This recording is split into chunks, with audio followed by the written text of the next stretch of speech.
Tapi kan tidak semua orang melakukan itu. Berarti di sini adalah faktor edukasi. KMHDI bisa mengambil peran di edukasi itu. Jadi sampaikan waktu bertemu itu, kami punya usul untuk kami mengambil peran pertama di edukasi. Bagaimana menyebarkan apa contoh-contoh yang ada di tempatnya Pak Udi tadi misalnya. Kalau itu bisa difilmkan, Jack Bali bisa ke situ, berbicara beliau sebagai narasumber dengan contoh-contohnya, kemudian itu kita viralkan, itu sudah salah satu cara edukasi. Terus kemudian pertanyaannya, apa sih yang bisa dilakukan oleh pemerintah? Dia punya duit, dia punya kekuasaan, dia punya orang, dia punya ahli, semua dia punya. Makanya saya katakan, mari kita kontrol bagaimana mereka membuat APBD. Mari kita boleh tahu, sekarang ini kita boleh buka itu websitenya mereka. Berapa duit itu untuk sampah? Kalau tidak ada, tanyakan ke situ. Kenapa tidak ada? Karena itu informasi publik yang semua orang boleh tahu. Kita lihat nggak di desa-desa, kepala desa menulis itu APBDes itu dipasang besar-besar. Saya begitu selesai diketok palu penyusunan APBD tiap tahun, kita bicara di podium Bali Bebas Bicara itu, saya suruh printkan itu, bagikan ke orang supaya mereka tahu struktur APBD itu seperti apa. Dan kita pun harus ngerti dari APBD, RAPBD menjadi APBD, APBD kemudian keluar Pergub yang membuat namanya DPA, daftar program anggaran. Di situ jelas si A melakukan apa dengan duit berapa, apa yang dilakukan, yang diharapkan hasilnya apa. DPA.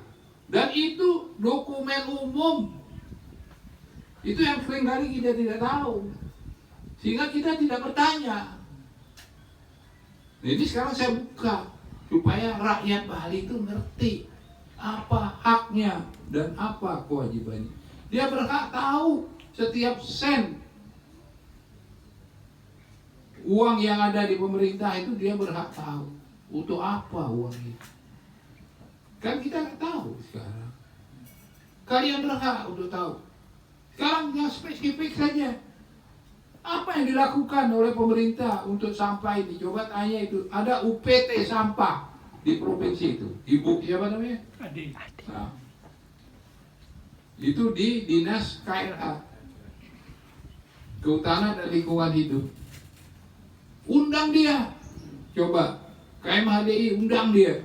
Boleh undang di sini. Suruh dia presentasi apa yang dikerjakan oleh dia, berapa duit dia. Saya dengar anggarannya cuma berapa tuh. Untuk bernapas saja nggak cukup.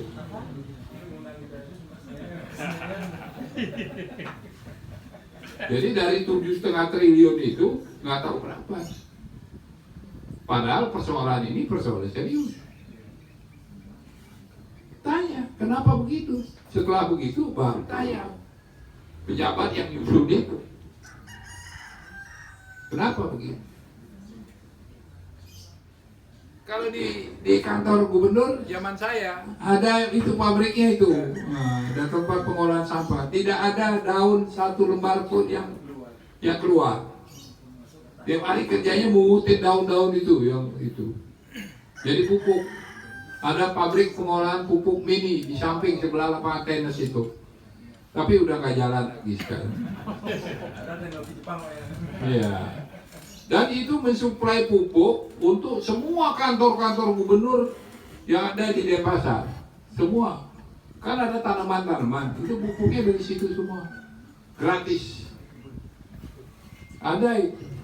Dan saya eksperimen di kantor itu penuh tanaman. Pisang itu ada 50 jenis, Pak.